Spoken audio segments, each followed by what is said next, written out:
Rajasthan board class 10th सामाजिक विज्ञान में यही क्वेश्चंस आपको देखने को मिलेंगे। ये मोस्ट इंपॉर्टेंट वायरल पेपर है।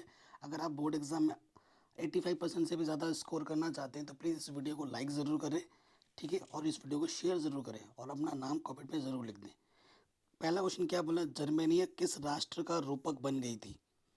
ब्रिटेन, फ्रांस, जर्मनी या फिर रूस? तो जर्मेनिया किस राष्ट्र का रूपक बन गई थी? जर्मनी का रूपक बन गई थी। सिंपल सा प्रश्न है। उगते सूर्य की किरणें निम्न में से किसका प्रतीक है? ठीक है, तो उगता हुआ जो सूरज होता है ना, एक नए युग का सूत्रपात होता है। ये ऑप्शन आपका सही हो जाएगा। निम्न में से किस साहित्य का नोबेल पुरस्कार प्रदान किया गया? ठीक, किसे साहित्य का नोबेल पुरस्कार दिया गया था? सीवी रमन को, बीएस नायपाल को, मदर टेरेसा को, अमर्त्य सेन को। ठीक है, तो साहित्य का नोबेल पुरस्कार मिला था बीएस नायपाल को, याद रखिएगा। ठीक है, सीवी रमन को नहीं। सीवी रमन को भी मिला है लेकिन वो साहित्य के लिए नहीं। अगला प्रश्न है, झूम खेती क्या है? ठीक है, तो झूम खेती एक स्थानांतरित खेती होती है। ठीक है, एक स्थानांतरित कृषि होती है। सरदार सरोवर बांध किस नदी पर बनाया गया है? तो सरदार सरोवर बांध जो है वो आपकी नर्मदा नदी पर बनाई गई है। ठीक है, रबी फसलों का युग्म क्या है? तो रबी फसलों का जो युग्म है ना, गेहूं मिलता है इसमें, जौ मिलता है रबी की फसल में आपको। ठीक, बेल्जियम की राजधानी का नाम क्या है? तो बेल्जियम की राजधानी का नाम है ब्रुसेल्स। ठीक, निम्न में से कौन सा विश्व संविधान में शक्ति वितरण की किसी भी सूची में नहीं है? ये आपको बताना है। तो ये कंप्यूटर जो सॉफ्टवेयर है वो नहीं है। ठीक है, आगे बढ़ते हैं, अगले प्रश्न में आ जाते हैं। कह रहे हैं बाम सेफ संगठन का संबंध किस चीज से है? ठीक है, राजनेताओं से, किसानों से, सरकारी कर्मचारियों से या फिर मजदूरों से? तो यहाँ पर आप क्या बोलेंगे? यहाँ पर जो उत्तर है ना वो सही नहीं है, क्योंकि ये एक दलित संगठन है। ठीक है ना, किस कैसे संगठन? दलित।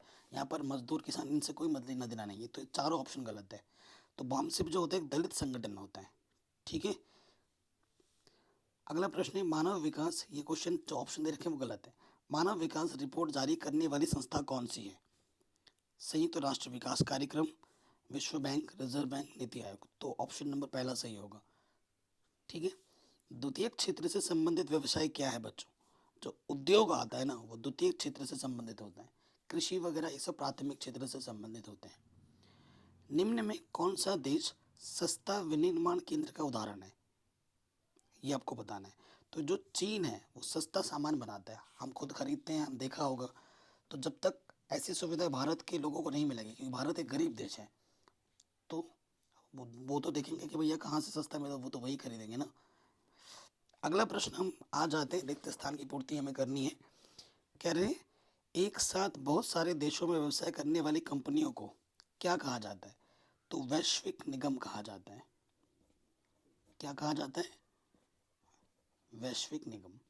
ठीक है, जीवमंडल से प्राप्त संसाधन जिनमें जीवन व्याप्त होता है क्या कहलाते हैं? तो जैविक संसाधन कहलाते हैं। क्या कहलाते हैं? जैविक संसाधन। व्यक्तियों के बीच धार्मिक आस्था के आधार पर भेदभाव नहीं करने वाला व्यक्ति क्या कहलाता है? तो वो कहलाता है धर्मनिरपेक्ष। क्या कहलाता है बच्चों? धर्मनिरपेक्ष कहलाता है। किसी देश की आय उस देश के की आय होती है, क्या होती है? व्यक्तियों की औसत आय होती है। व्यक्तियों की औसत आय होती है। अगला है तृतीय क्षेत्र को क्या कहा जाता है? तृतीय क्षेत्र को सेवा क्षेत्र कहा जाता है, जिसमें विद्यालय है ना, अस्पताल, ये सब क्षेत्र आते हैं, सेवा क्षेत्र। कह रहे हैं डैश में तीव्र उन्नति से वैश्वीकरण की प्रक्रिया को उत्प्रेरित किया गया, उत्प्रेरित किया है किसने? प्रौद्योगिकी ने। किसने बच्चों? प्रौद्योगिकी ने। नए नए इन्वेंशन, मशीनरी चीज़ें जैसे आई हैं ना, उसके कारण वैश्वीकरण की प्रक्रिया में तेजी आई है। अब आते हैं छोटे छोटे प्रश्नों में। कह रहे मौर्यों की प्रतिमाएं सार्वजनिक चौकों पर क्यों लगाई गई थी? देखो, मारियन की प्रतिमा को स्वतंत्रता, एकता, इंसाफ का प्रतीक माना गया था। इसलिए मारियन की प्रतिमाएं फ्रांस के सार्वजनिक चौकों पर लगाई गई थी, ताकि जनता को ना एकता के राष्ट्रीय प्रतीक की याद आती रहे। ठीक है बच्चों, ये इसका आंसर होगा। किस बीमारी ने 1890 के दशक में 90% मवेशियों की मौत की नींद सुला दी? तो रिंडरपेस्ट नामक एक बीमारी आई थी उसने। अगला प्रश्न है, ब्रिटेन वुड्स सम्मेलन किस देश में आयोजित किया गया? तो अमेरिका के न्यू हैम्पशायर में। कहाँ पर? अमेरिका के न्यू हैम्पशायर में आयोजित किया गया था, याद रखिएगा। अगला प्रश्न है, वनों से प्राप्त होने वाली दो वस्तुओं के नाम लिखिए। तो गोंद मिलता है, लकड़ी मिलती है हमें, है ना, औषधि मिलती है, ईंधन मिलता है, मसाले मिलते हैं, बहुत सी चीज़ें हमें वहाँ से मिलती हैं। अगला प्रश्न अगला प्रश्न क्या है? टांका क्या है? तो टांका बच्चों पता क्या होता है? टांका एक भूमिगत पक्का कुंड है जो सामान्यतः गोल होता है, और राजस्थान में टांकों का इतिहास बहुत पुराना है। ठीक है, ये आप लिख देना। भारत में उगाई जाने वाली दो मुख्य रेशेदार फसल कौन से हैं? एक तो कपास है, दूसरा जूट है। ठीक है, कपास और जूट। श्रीलंका स्वतंत्र राष्ट्र कब बना? तो श्रीलंका स्वतंत्र राष्ट्र बना था 4 फरवरी 1948 को। ठीक है, ये आप लिख दीजिएगा। अगला क्वेश्चन है, भारतीय संविधान में हिंदी के अलावा कितनी भाषा को अनुसूचित भाषा का दर्जा दिया गया है? तो 8 अन्य भाषाओं को दर्जा दिया गया है, जिसमें आपका बंगाली है, असमिया है, गुजराती है, कन्नड़ है, मलयालम है, मराठी है, उड़िया और पंजाबी। ठीक है, इसे इतनी और भाषा को स्थान दिया गया है। किसी आंदोलन के राजनीतिक दल के रूप में बदलने का कोई एक उदाहरण दीजिए। जैसे भारतीय दल बहुजन समाज पार्टी एक आंदोलन के रूप में शुरू हुई थी, जो बाद में एक दल के रूप में बदल गई थी। ठीक है, ये आप लिख सकते हैं। धारणीय विकास से आप क्या समझते हैं? तो देखो, धारणीय विकास एक ऐसा विकास होता है ना, जो भावी पीढ़ियों की आवश्यकताओं की पूर्ति के लिए समझौतों से समझौता किए बिना वर्तमान पीढ़ी की आवश्यकताओं को पूर्ति करती है। उसे हम क्या कहते हैं? धारणीय विकास कहते हैं। ठीक है, ये बहुत इंपॉर्टेंट क्वेश्चन है। कह रहे हैं, आपके अनुसार भारत में अधिकांश लोग कहाँ नियोजित हैं? तो देखो, भारत में अधिकांश लोग ना ग्रामीण क्षेत्रों में नियोजित हैं। भारत की जो कुल आबादी का लगभग 67% भाग के जो लोग होते हैं वो गांव में रहते हैं, और कृषि और इन्हीं से वो अपना गुजारा करते हैं, पेट पालते हैं। अगला प्रश्न है, रैन बेक्सी कंपनी क्या उत्पादन करती है? तो रैन बेक्सी भारत की सबसे बड़ी दवा निर्माता है, दवा बनाती है, ये आप लिख देंगे। अगले प्रश्न पे आ जाते हैं। कहते हैं, रूढ़िवाद क्या है? तो रूढ़िवाद है ना, पुरानी प्रथाओं। रूढ़िवाद सामाजिक विज्ञान के अंतर्गत एक ऐसी विचारधारा होती है बच्चों, जो व्यापारिक मान्यताओं का अनुकरण, तार्किकता, वैज्ञानिकता के स्थान पर केवल आस्था, ठीक है, इस पर विश्वास रखती है। सामाजिक, राजनीतिक, इन सब से इनका क्या, इनको बढ़ावा मिलता है। ठीक है, खेड़ा जिले के किसान किस कारण लगान चुकाने की हालत में नहीं थे, ये आपको बताना है। तो खेड़ा के जो पाटीदार थे 1918 में ना, अंग्रेज सरकार से लगान में राहत मांगी थी उन्होंने, और गुजरात के पूरे वर्ष की फसल मारी गई थी, खराब हो गई थी।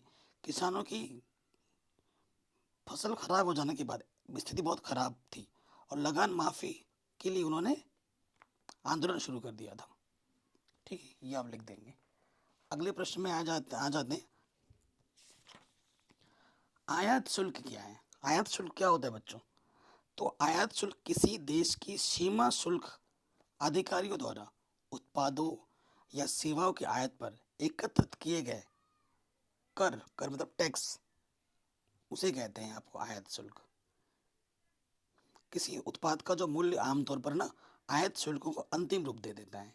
कुछ दाम होती हैं, उस पर जो टैक्स लगता है वो जुड़ के वो प्रोडक्ट का टोटल निकल के आता है। आयात ये चीज़ होती है। ठीक है, आगे बढ़ते हैं अगले प्रश्न में। नेक्स्ट क्वेश्चन क्या है? समुदाय द्वारा वन संरक्षण को संक्षिप्त कीजिए। देखो, वन संरक्षण क्या होता है? वनों की सुरक्षा करना। तो इसके बारे में आप अपने शब्दों में बना के आंसर लिख सकते हैं, है ना। अगला प्रश्न है, भारत के जल संसाधन मंत्री के रूप में यदि आपको एक नदी घाटी परियोजना का मसौदा तैयार करने को कहा जाए, तो आप किन किन बिंदुओं पर ध्यान देंगे? ठीक है, तो अगर मुझे कहा जाता है ना, तो मैं किन किन बिंदुओं पर ध्यान दूंगा? पर्यावरणीय प्रभावों का मूल्यांकन होना चाहिए, उसके साथ सामाजिक प्रभावों का मूल्यांकन होना चाहिए, पानी की उपलब्धता का मूल्यांकन होना चाहिए, ये सब चीज़ें मैं ध्यान दूंगा। उसी के साथ साथ कार्बनिक खेती की परि चीज़ों पर भी ध्यान दूंगा। ठीक है, इसको अपने शब्दों में बना के लिखना है। अगला क्वेश्चन है, कार्बनिक कृषि की व्याख्या कीजिए। कार्बनिक कृषि क्या होती है? देखो, मैं उत्तर लेके आ गया हूँ आपके सामने। देखो, ऐसी खेती जिसमें रासायनिक उर्वरकों की कीटनाशकों, वृद्धि नियंत्रक का प्रयोग नहीं किया जाता है, परंतु जैविक खाद का प्रयोग किया जाता है और अच्छी पैदावार प्राप्त की जाती है, जिससे पर्यावरण पर भी नियंत्रण रहता है, जैविक खेती कहलाती है। इसे कार्बनिक खेती भी कहा जाता है। जैविक खेती को कार्बनिक खेती भी कहते हैं। अगला क्वेश्चन है, सत्ता की साझेदारी में नियंत्रण एवं संतुलन की व्यवस्था को संक्षेप में स्पष्ट कीजिए। तो देखो, सत्ता की साझेदारी में नियंत्रण और संतुलन को सुनिश्चित करने के लिए एक मंच की व्यवस्था आवश्यक होती है। इस मंच के माध्यम से सरकार, व्यवसाय और सामुदायिक संगठनों को सम्मिलित करके साझेदारी को संभव बनाया जा सकता है। इसके लिए समझौते, संगठन, निर्णयों के लिए एक समिति तैयार की जा सकती है, जो नियंत्रण और संतुलन के लिए जिम्मेदार होती है, और इस तरीके से साझेदारी नियंत्रण में संतुलन की सुरक्षा सुनिश्चित की जा सकती है। अगला प्रश्न है, संघीय व्यवस्था की कोई दो विशेषताओं को स्पष्ट कीजिए। तो दो विशेषता क्या है? जैसे, संघीय व्यवस्था एक एकीकृत ढांचे वाली व्यवस्था है जो विभिन्न राज्यों में समान नियमों और विधियों को लागू करती है। यह राज्यों के बीच समानता और सद्भावना को बढ़ावा देती है। संघीय व्यवस्था एक दो स्तरीय स्थानीय प्रशासन की व्यवस्था है। राज्य सरकार विभिन्न राज्यों में स्थानीय निकायों के माध्यम से शासन करती है, जो कि लोकतंत्र की मूलभूत विशेषताओं में से एक है। संघ सरकार देश के समस्त क्षेत्रों में शासन करती है और जो अंतिम निर्णय लेने की शक्ति रखती है। अगले प्रश्न पे आ जाओ। आपके मतानुसार वर्ग विशेष के हित समूह और जन सामान्य हित समूह में क्या अंतर है? उदाहरण देकर समझाइए। तो देखो, मैं आपको समझाता हूँ उदाहरण लेके। वर्ग विशेष के हित समूह एक समूह होता है जो विशेष रूप से एक निश्चित समूह के हितों की रक्षा करता है। इस समूह के लोगों को इस समूह के हितों की रक्षा करने के लिए अपने हितों से अलग करना पड़ता है। दूसरी ओर, जन सामान्य के हित समूह एक समूह होता है जो समाज के सभी वर्गों के हितों की रक्षा करता है। इस समूह के लोगों को समाज के सभी वर्गों के हितों की रक्षा करने के लिए अपने हितों से अलग करना नहीं पड़ता। उदाहरण के लिए, अधिकांश अमीर लोगों का हित वर्ग विशेष होता है, जबकि गरीब लोगों का हित जन सामान्य होता है। यदि कोई सरकार अपनी नीतियों के माध्यम से केवल अमीर लोगों के हितों को ध्यान में रखती है, तो गरीब लोगों के हितों को नज़रअंदाज करना पड़ता है। ऐसी स्थिति में जन सामान्य के हित समूह इस समस्या को उठाने के लिए लड़ सकता है और गरीब लोगों के हितों की रक्षा कर सकता है। ठीक। नेक्स्ट प्रश्न है, गैर नवीकरणीय संसाधन से आप क्या समझते हैं? तो वो संसाधन जो सीमित है, जिसका एक बार उपयोग कर लो तो दोबारा उपयोग नहीं कर सकते, गैर नवीकरणीय संसाधन कहलाते हैं। जैसा डीजल, पेट्रोल है ना, ये सब।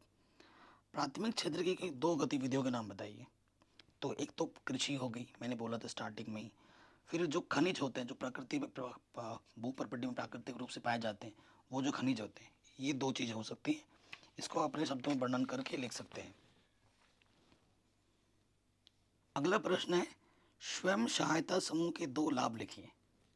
तो देखो, दो लाभ क्या? सहयोग कर सकते हैं, आर्थिक लाभ होता है। सहयोग कैसे कर सकते हैं? स्वयं सहायता समूह में लोगों को एक साथ काम करना होता है। इससे समूह के सदस्यों के बीच सहयोग और समन्वय का विकास होता है। समूह के सदस्यों के बीच एक अच्छी संबंध बनाए रखने में मदद करता है और समूह के काम को सुचारू रूप से संचालित करता है। आर्थिक मदद मिलती है। स्वयं सहायता समूह के सदस्यों को आर्थिक लाभ मिलता है।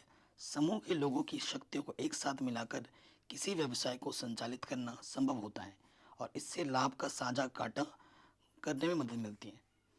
ठीक है, ये आप लिख देंगे। अगले प्रश्न में आते हैं, बहुराष्ट्रीय कंपनियां कैसे कार्य करती हैं, समझाइए। तो जो बहुराष्ट्रीय कंपनियां होती है ना, वो एक संगठन होता है जो अपने देश की तुलना में एक या एक से अधिक देशों में वस्तुओं और सेवाओं के उत्पादन को नियंत्रित करते हैं। इसे अंतर्राष्ट्रीय निगम या एक राज्य विहीन कंपनी भी कहा जाता है। बहुराष्ट्रीय कंपनियों की अपने देश के अलावा कम से कम एक अन्य देश में सेवाएं और अन्य संपत्ति होती हैं। ठीक है, तभी इसको क्या कहा जाता है, बहुराष्ट्रीय कंपनी कहा जाता है। अब आते हैं खंड 100 में से। ठीक है, इसका जो उत्तर आपको 100 कम से कम 100 वर्ड में लिखना है। 100 वर्ड का मतलब होता है कम से कम एक पेज पूरा। अर्नेस्ट रेनन के अनुसार राष्ट्र क्या है, या फिर उदारवादी राष्ट्रवाद की विशेषताएं लिखिए। तो देखिए, अर्नेस्ट रेनन ने राष्ट्र को एक ऐसी संरचना के रूप में परिभाषित किया है जो एक समूह के लोगों द्वारा समग्र रूप से नियंत्रित की जाती है, जिनका उद्देश्य उन लोगों के हितों की रक्षा करना होता है। रेनन के अनुसार राष्ट्र एक स्वायत्त संस्था है जो लोगों के द्वारा निर्मित किया जाता है और उनके हितों के लिए काम करता है। राष्ट्र के मुख्य तत्वों में शासन, नागरिकता, धर्म, भाषा, संस्कृति, इतिहास ये सब शामिल होते हैं। और उदारवादी राष्ट्रवाद की विशेषता क्या है? पहला है सामाजिक न्याय। उदारवादी राष्ट्रवाद उस समाज की स्थिति को बदलने के लिए प्रयास करता है जो अधिकतर लोगों को समाज के अधिकतम सम्मान, न्याय और समानता के अधिकारों से वंचित करता है। व्यापक समृद्धि। उदारवादी राष्ट्रवाद विभिन्न स्तरों पर उच्च स्तर की समृद्धि और विकास के लिए प्रयास करता है, जिससे समाज का समृद्ध होना संभव है। स्वतंत्रता। उदारवादी राष्ट्रवाद स्वतंत्रता के मूल्यों को महत्वपूर्ण समझाता है, अपने नागरिकों को आज़ादी, स्वतंत्रता, स्वाधीनता का अधिकार देता है। विश्व संबंध। उदारवादी राष्ट्रवाद विश्व समुदाय से संबंधित रहता है और विश्व के अन्य देशों के साथ अधिक सहयोग करने के लिए प्रोत्साहित रहता है। लोकतंत्र। उदारवादी राष्ट्रवाद लोकतंत्र के मूल्यों को अपनाता है जो नागरिकों के अधिकारों और स्वतंत्रता का सम्मान करती हैं। ठीक है, तो ये विशेषताएं होती हैं। आगे बढ़ते हैं। समाप्यता के आधार पर संसाधनों का वर्गीकरण कीजिए। तो दो तरीके होते हैं, नवीकरणीय संसाधन, एक अनवीकरणीय संसाधन, है ना। नवीकरणीय संसाधन ऐसे संसाधन होते हैं जिसका उपयोग करने पे वो कभी खत्म नहीं होते, जैसे सौर ऊर्जा, पवन ऊर्जा। और अनवीकरणीय जिसका एक बार उपयोग करो खत्म हो जाएगी, जैसे डीजल, पेट्रोल, ये सब, है ना। अगला है मृदा अपरदन किसे कहते हैं, इसके कारण व संरक्षण के उपाय लिखिए। मृदा अपरदन क्या होता है? मृदा अपरदन प्राकृतिक रूप से घटित होने वाली एक भौतिक प्रक्रिया है जिसमें मुख्यतः जल एवं वायु से प्राकृतिक भौतिक बलों द्वारा भूमि की ऊपरी मृदा के कणों को अलग कर बहा ले जाना सम्मिलित है। ये सभी प्रकार की भूगतियों को प्रभावित करता है। कारण क्या है? वृक्षों का कटाव, वानस्पतिक फैलाव का घटना, वनों में आग लगना, भूमि को बंजर खाली छोड़ देना, मृदा अपरदन को त्वरित करने वाली फसलों को उगाना, त्रुटिपूर्ण फसल चक्र, क्षेत्र ढलान की दिशा में कृषि कार्य करना, सिंचाई की त्रुटिपूर्ण विधियां अपनाना, ये सारे कारण आपके मृदा अपरदन के हैं। ठीक, देखो बच्चों, मैं सिर्फ क्वेश्चन ही नहीं बता रहा हूँ, क्वेश्चन के साथ आंसर्स भी बता रहा हूँ। ये मैं कभी नहीं चाहता कि मेरे बच्चे क्वेश्चन देख के बस क्वेश्चन ही इंपॉर्टेंट मिले, आंसर के लिए भटकते रहें। आपको क्वेश्चन विद आंसर्स देता हूँ हमेशा, है ना। अगला प्रश्न क्या है? सामाजिक विभाजन के 3 आयामों की विवेचना कीजिए। तो 3 आयाम क्या होते हैं? आर्थिक विभाजन, सांस्कृतिक विभाजन और राजनीतिक विभाजन, जो समाज को बांटता है। इसमें विभिन्न आर्थिक वर्गों के लोगों के बीच विभाजन होता है, जहाँ कुछ लोग धनवान होते हैं जबकि कुछ लोग गरीब। आमतौर पर समाज के विभिन्न अंगों के बीच यही होता है। सांस्कृतिक विभाजन समाज के विभिन्न वर्गों के लोगों के मानसिक व भावनात्मक विभाजन को दर्शाता है। इसमें लोगों के विभिन्न धर्म, भाषा, जाति, रंग आदि के आधार पर विभाजन होता है ना। राजनीतिक विभाजन, इनमें समाज के विभिन्न वर्गों के लोग राजनीतिक विभाजन को दर्शाते हैं। इसमें लोगों के विभिन्न राजनीतिक मत, पक्षपात आदि आधार पर विभाजन होता है। यह तीनों आयाम सामाजिक विभाजन को दर्शाते हैं। ठीक है, अगला क्वेश्चन है, सामाजिक भेदभाव की उत्पत्ति को स्पष्ट कीजिए। तो सामाजिक भेदभाव की उत्पत्ति समाज से विभिन्न जातियों, धर्मों, भाषाओं, क्षेत्रों आदि के असमान और संघर्षपूर्ण सामाजिक संरचना से होती है। जो लोग अपनी जाति, धर्म, क्षेत्र या भाषा के आधार पर अपनी पहचान बनाते हैं, समाज में सामाजिक भेदभाव को उत्पन्न करता है। साथ ही समाज में शक्तियों का असंतुलन भी भेदभाव को बढ़ाता है। जहाँ एक वर्ग अधिक शक्तिशाली और धनवान होता है, वहाँ उसका संघर्ष अनुभवहीन वर्गों पर आधारित भेदभाव को बढ़ाता है। इस प्रकार सामाजिक भेदभाव समाज के विभिन्न रूपों में प्रकट होता है। अगला क्वेश्चन है, बैंकों से आपको कौन कौन सी सुविधाएं प्राप्त होती हैं, किन्हीं 3 का उल्लेख कीजिए। तो बैंकों से हमें क्या मिलता है? हमें जमा खाता मिलता है, हमें लोन मिलता है, हमें नेट बैंकिंग की सुविधा मिलती है। जमा खाता अपनी कमाई को सुरक्षित रख सकते हैं, जब चाहे आप अपनी हिसाब से राशि भी निकाल सकते हैं। बैंक आपको आपके काम के लिए ऋण भी देता है, लोन देता है ना। नेट बैंकिंग यह सुविधा आपको इंटरनेट के माध्यम से अपने खाते की जानकारी रखना, पैसे को लेन देन करने की का अवसर देता है कि नहीं। अगला प्रश्न है, बैंक जमा राशि के एक बड़े भाग को ऋण के लिए इस्तेमाल करते हैं। क्या आप इस कथन से अपने मत की विवेचना कर सकते हैं? हाँ, मैं कर सकता हूँ। इस कथन से मैं सहमत हूँ कि जमा राशि के बड़े हिस्से को ऋण देने के लिए इस्तेमाल करते हैं। यह बैंकों के लिए एक महत्वपूर्ण आय स्रोत होता है, क्योंकि बैंक उससे ब्याज लेता है। बैंक जमा राशि को अपने ग्राहकों को उपलब्ध कराते हैं और उन्हें ब्याज भुगतान करने पर जमा राशि पर ब्याज देते हैं। इस तरह बैंक अपनी आय को बढ़ाते हैं और इस आय का उपयोग ऋण देने में करते हैं। इसके साथ ही बैंक जमा राशि को निवेश करके भी अपनी अधिक आय प्राप्त करते हैं, कि कई कई स्टॉक मार्केट में इन्वेस्ट करते हैं, किसी कंपनी में इन्वेस्ट करते हैं। बैंक इस राशि को अपने निवेशों में इस्तेमाल करके भी आय कमाते हैं। इसलिए बैंक जमा राशि के बड़े हिस्से को ऋण देने में उपयोग करते हैं, लेकिन इसके साथ ही उन्हें निवेश करने का भी मौका मिलता है। अब आपको आपके उत्तर 250 वर्ड्स में लिखने हैं। 250 वर्ड का मतलब कम से कम 2 से 2.5 पेज आपको लिखना है पूरा। ठीक है। असहयोग आंदोलन के दौरान शहरों की गतिविधियों का वर्णन कीजिए, या फिर महात्मा गांधी ने अस्पृश्यता उन्मूलन करने के लिए क्या क्या कार्य किए, ये आपको बताना है। तो देखो, मैं थोड़ा थोड़ा हिंट दे रहा हूँ, बाकी तो आप अपने पढ़ ही रखा होगा, आप अपने शब्दों में लिख सकते हो। असहयोग आंदोलन के दौरान शहरों में विभिन्न गतिविधियों का संचार होता था। इसमें लोग धरने और प्रदर्शन करते थे। इन धरनों में लोग विभिन्न नारों के साथ गाने गाते थे। इस आंदोलन की मांगों को लेकर स्लोगन देते थे। शहरों के छात्रों में कर्मचारियों के संगठन भी असहयोग आंदोलन में भाग लेते थे, और संगठनों द्वारा सड़कों पर मार्च और धरने आयोजित किए जाते थे। इन आंदोलनों में व्यापक हड़ताल भी लगाया जाता था और शॉप और बाजारों को बंद करने के लिए उपयोग किया जाता। साथ ही जंगल में आदिवासियों के समर्थन में रैलियां भी की जाती थी। अब इसको आप बढ़ा चढ़ा के लिख सकते हैं। महात्मा गांधी ने अस्पृश्यता उन्मूलन करने के लिए क्या कार्य किए? तो पहले उन्होंने स्वच्छता अभियान बनाया, हड़ताल और आंदोलन किया, जनसमूह का गठन किया, उपवास किया, है ना, ये सब किया। ठीक है। अगला क्वेश्चन है, धर्मनिरपेक्ष शासन के लिए भारतीय संविधान में कौन से प्रावधान किए गए हैं? कोई 4 की विवेचना कीजिए। तो देखो, कई सारे किए गए हैं। सभी धर्मों को समानता से समझना, धर्म से संबंधित निर्णय नहीं लेना, धर्म से संबंधित शिक्षा की प्रतिबंधित को हटाना, ठीक है, सरकार का धर्मनिरपेक्ष होना, ये सारे प्रवर्धन किए गए। और इसको मैंने डिटेल में एक एक लाइन में लिखा हुआ है, यही आपको लिखना है। ठीक। या फिर भारत में महिलाओं की स्थिति अभी भी पुरुषों से काफ़ी पीछे है, क्यों? कोई 4 कारण लिखिए। ठीक है। तो 4 कारण है, सामाजिक और सांस्कृतिक धार्मिक मूल्यों के कारण। ठीक है। भारतीय समाज में लड़कियों को लड़कों के बराबर अधिक अधिकार नहीं मिलते। लड़कियों को शिक्षा, रोजगार, स्वास्थ्य संपत्ति के मामले में पुरुषों से कम सम्मान दिया जाता है।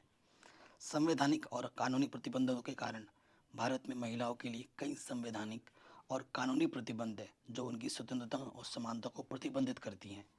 जातिगत और आर्थिक भेदभाव, भारत में जाति और आर्थिक विभेद के कारण महिला को एक बड़ी चुनौती का सामना करना पड़ता है ना। पुरुषों की सोच और मानसिकता, भारत में पुरुषों की सोच मानसिकता महिलाओं के लिए काफ़ी नुकसानदायक होती है। ठीक है। अगला प्रश्न है आपका, मानचित्र बनना है कि मानचित्र में आपको अजमेर कहाँ है, गया कहाँ है, दुर्ग कहाँ है, नेल्लौर कहाँ है, ये दिखाना है। देखो बच्चों, ये आपका है अजमेर, ठीक है, ये आपका है गया, ये आपका है दुर्ग, और ये आपका है नेल्लौर। ठीक है। नेक्स्ट, या फिर दूसरा वाला मानचित्र देख लीजिए, नरोरा। नरोरा आपका यहाँ होता है, ये आपका नरोरा है। फिर क्या है, रावत भाटा। रावत भाटा आपका इधर है। फिर तारापुर, यहाँ पर होता है तारापुर, और कल्लपक्कम ये यहाँ है। ठीक है। तो इस तरीके से most important question with answers मैंने आपको बता दिए। वीडियो को प्लीज़ लाइक शेयर जरूर करें, चैनल पर सब्सक्राइब करें, डिस्क्रिप्शन जरूर चेक करें। जय हिंद, अपना ख्याल रखें।